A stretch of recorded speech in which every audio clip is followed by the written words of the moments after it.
Salve Maria, vamos continuar nossa gravação sobre o Tratado da Castidade, descendo sobre este tema, sobre a pureza, as amizades puras. Um outro ponto vai falar o seguinte: coisa verdadeiramente lamentável, vergonhosa, seria se permitisses que fizesse em tua presença gracejos indecentes. Não julgues que não pecas calando-te e simplesmente ouvindo tais gracejos. Se não evitares o mais depressa possível a companhia de um homem tão insolente, já cooperaste com o pecado e te fizestes réu dele. Se receberes de alguém uma carta com palavras amorosas, rasga imediatamente ou lança no fogo e não lhe des respostas. Se por motivo grave tiveres de responder, faz então em poucas e sérias palavras, e não des a entender que notaste as tais palavras e muito menos que achartes nelas prazer. Lembrando que aqui é o contexto da época. Hoje deve-se levar em conta ao mandar carta, aliás, nem sequer quase se manda mais carta, mas porém um e-mail ou uma mensagem no Face, no WhatsApp, deve sempre levar em conta o respeito, o pudor, o amor à pessoa. Nunca mensagens indecentes, imorais, duplo sentido, mas sempre esse respeito. Hoje os vínculos de conversa, de amizade, têm aumentado, mas não podem ser banalizados ou usados para o pecado. Pelo contrário, a relação ela continua sendo uma relação pessoal. Esse aproximar-se para namorar, que aqui não está tratando o caso do namoro em si, deve ser algo muito conduzido pela graça de Deus, não pelos impulsos somente. Não repliques também que não há perigo porque a pessoa de que se trata é piedosa. Santo Tomás de Aquino fala o seguinte: quanto mais santas são as pessoas pelas quais sentimos afeições particular, tanto mais devemos nos acautelar, porque o alto preço que fazemos de sua virtude mais nos excita ainda a amá-las. O padre Sertório Caputo, da Companhia de Jesus, diz: o demônio, a princípio, nos inspira o amor à virtude daquela pessoa, depois o amor à própria pessoa, e finalmente nos lança na perdição. O doutor Angélico faz notar que o demônio sabe perfeitamente esconder um tal perigo. No começo não dispara seta alguma que pareça envenenada, mas só tais que excitem a afeição, ocasionando leves ferimentos do coração. Em seguida, quando o amor já está aceso, essas pessoas já não se tratam mais como anjos, mas como homens de carne e sangue. Trocam repetidos olhares e palavras amorosas. Desejam estar muitas vezes a sós, juntas, e por fim a piedade espiritual degenera em amor carnal. São Boaventura indica 5 sinais, das quais se pode deduzir se a afeição que alguém nos prende é pura ou não. Primeiro, se entretém conversas inúteis. Entenda-se, inúteis são todas as que levam muito tempo. Segundo, se ocorrem olhares e louvores mútuos. Terceiro, se desculpam as faltas reciprocamente. Quarto, se aparecem pequeninos ciúmes. Quinto, se a separação de um causa certa inquietação. Ainda digo, se sente grande prazer e gosto nas maneiras ou gentileza natural da pessoa amada. Se deseja que nossa afeição seja correspondida e se não gosta que outros observem, ouçam ou falem disso. Ou seja, alguém que vive essa questão mais carnal na amizade, ela não aceita correção de outros que percebem que já está algo que nós chamamos hoje de dependência afetiva, algo que é prejudicial demais uma amizade. Mas mesmo as pessoas que pretendem contrair matrimônio estarão obrigadas a sufocar a inclinação ou simpatia recíproca, suposto mesmo que seja honesta? É uma pergunta que o santo nos faz. Aqueles que desejam casar devem seguir as mesmas indicações a respeito da amizade aqui? Aí ele responde: se esses futuros esposos estiverem animados de tais sentimentos, que estejam prontos a empregar todos os cuidados para tornar remota a ocasião próxima do pecado e resolvidos a nunca ofender a Deus por causa de tal afeição. Não precisarão romper com ela.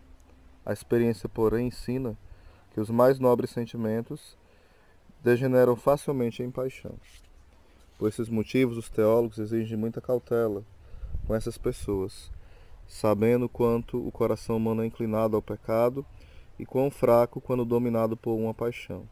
Só permitem tais relações entre os jovens quando estão em idade e têm vontade séria de se casar.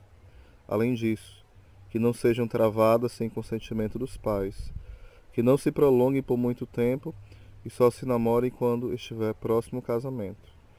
Também lhe interditam o trabalho a sós, longe das visitas dos pais, das vistas dos pais, grande familiaridade e tudo que possa manchar a pureza da alma, ou seja, por pensamentos, por olhares ou por palavras ou gestos. Do filho de Tobias podemos aprender como os jovens devem se preparar para o casamento. Na cidade de Ragés, na Média, vivia uma piedosa donzela de nome Sara, filha de Raquel. Estava profundamente aflita porque 7 rapazes, que sucessivamente a tinham desposado, haviam sido sufocadas pelo demônio da impureza, Asmodeu, na primeira noite depois das núpcias. Ora, o anjo Rafael, que acompanhara o jovem Tobias em sua viagem a Ragés, aconselhou a pedir Sara em casamento. Ele, porém, apado acorrido com os outros homens, temia expor-se ao mesmo perigo. O anjo, porém, tranquilizou, dizendo: Ouve-me. O demônio só tem poder sobre aqueles que abraçam o estado conjugal, excluindo a Deus de seus pensamentos, para satisfazerem unicamente a sua concupiscência, como um cavalo e a mula, que não têm entendimento. Tu, porém, quando receberes a Sara, entra com ela no teu quarto por 3 dias e 3 noites, guardando continência, e não te entregues a outra coisa que a oração, e então a receberás em matrimônio no temor do Senhor, levado mais pelo desejo de filhos que pela concupiscência, para que sejas abençoado e teus filhos sirvam e glorifiquem a Deus. Então nada terás a temer do demônio. O jovem Tobias seguiu esse conselho e seu casamento foi muito abençoado por Deus. Notemos igualmente as 4 exortações dadas a Sara por seus pais, ao se despedirem dela. Primeiro, honra a teu sogro. Segundo, ama teu marido. Terceiro, cuida em governar bem tua casa. Quarto, porta-te em tudo irrepreensivelmente. Estes avisos devem servir de norma a todos os jovens que pretendem contrair matrimônio. O que dissemos até aqui se refere ao trato com pessoas de diferentes sexos. O amor desregrado pode existir também entre pessoas do mesmo sexo, principalmente se são ainda moços e existe entre eles uma familiaridade por demais íntima. A este respeito, São Basílio diz o seguinte: Vós que sois ainda jovens, evitai a familiaridade com vossos iguais, pois por meio dessas amizades o demônio já arrastou a muitos para o inferno. Alguns começaram com afeição na aparência santa, continua ele, mas pouco a pouco precipitou-os o demônio no lodaçal de vícios os mais abomináveis. Santa Ângela de Foligno se exprime de modo semelhante. Ainda que seja o amor a fonte de todo bem, não deixe de ser igualmente a fonte de todo mal. Não falo do amor impuro que deve ser evitado em todo caso, mas da inclinação em si inocente, que facilmente pode degenerar em amor desordenado. O trato ou comércio muito assíduo com outro, com protestos de afeição, tem por consequência tornar nocivo o amor, visto que ele prende estreitamente um coração ao outro, obscurecendo a afeição crescente cada vez mais a razão. Em pouco tempo, só quererá um o que o outro quer, e então não terá mais coragem de resistir ao outro quando for convidado ao mal, e assim se perderão a ambos. Ambos se perderão. Por isso, os que se dedicam à educação da mocidade estão gravemente obrigados a ter os olhos abertos neste ponto, e não precisam ter escrúpulos, suspeitando mal com algum motivo. Se notarem qualquer apego ou familiaridade entre 2 jovens, intervenham imediatamente e conservem-nos rigorosamente separado um do outro. Aqui na terra, cada um de nós anda por caminhos escambrosos e em trevas. E se por cima ainda o anjo mau nos persegue e impele à perdição, a saber, um mau companheiro, que é pior que o mesmo demônio, como poderemos escapar ilesos? Platão dizia: tomarás os mesmos modos daqueles com quem convives. Segundo São João Crisóstomo, para se certificar dos hábitos de alguém, basta saber com quem ele anda, já que os amigos ou são ou fazem semelhantes uns aos outros, se fazem semelhantes uns aos outros. Isso por duas causas. Primeiro, porque um se esforça por imitar o outro para lhe ser agradável. Segundo motivo, porque o homem, como nota Sêneca, é inclinado a fazer o que vê os outros fazerem. Dos israelitas lemos: eles se mesclaram com os gentios e aprenderam suas obras. Salmo 105, versículo 35. Devemos, portanto, não só fugir do comércio com os devassos, diz o sábio, mas também nos conservarmos longe de seus caminhos.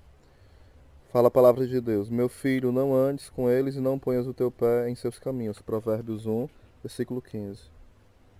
Devemos evitar todo o trato com eles, suas conversas ou presentes, com as quais procuram nos enredar em suas malhas. Meu filho, se os pecadores te atraírem com seus afagos, não concedas com eles. Provérbios 1, versículo 10. Cairá uma ave talvez no laço armado na terra, sem um chamariz. Amós 3, versículo 5.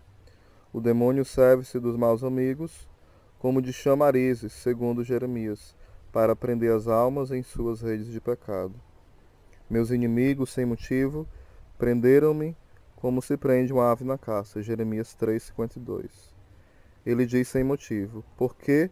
Perguntando se há um tal sedutor, porque aliciou sua pobre vítima ao pecado. Responderá: não havia motivo. Eu só queria que ele ficasse como eu. É essa exatamente a astúcia do demônio, diz Santo Efrém.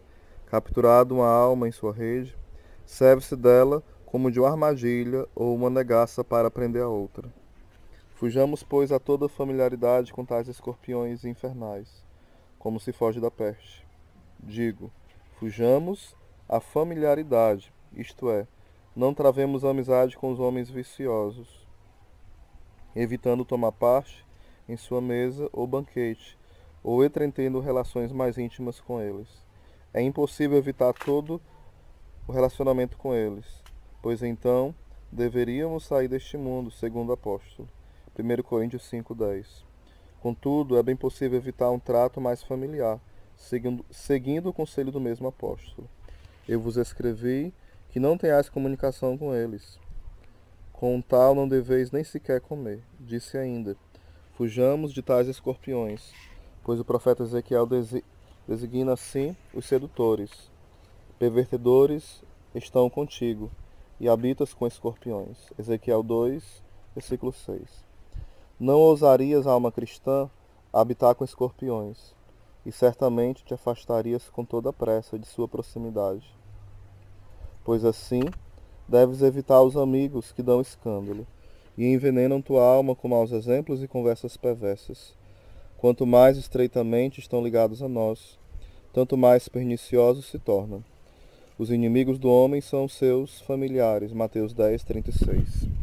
Na Sagrada Escritura se diz: quem se compadecerá de um encantador mordido pela serpente, e de todos os que se aproximam de animais ferozes? Assim também, quem se compadecerá daquele que se torna companheiro de um homem iníquo? Eclesiástico 12, versículo 13.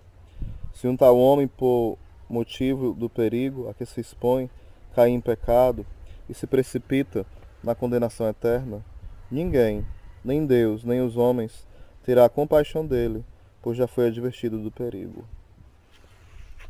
Algumas palavras aqui que são usadas para entender. A palavra honestidade simboliza a pureza, a castidade. A desonestidade, o pecado da impureza, da falta de castidade, que entra em inúmeros pecados, do olhar, do pensamento, do ouvir, das conversas, dos atos imorais, do consentimento, os pensamentos maus e por aí vai. Tantas outras coisas como a imodéstia, isso tudo.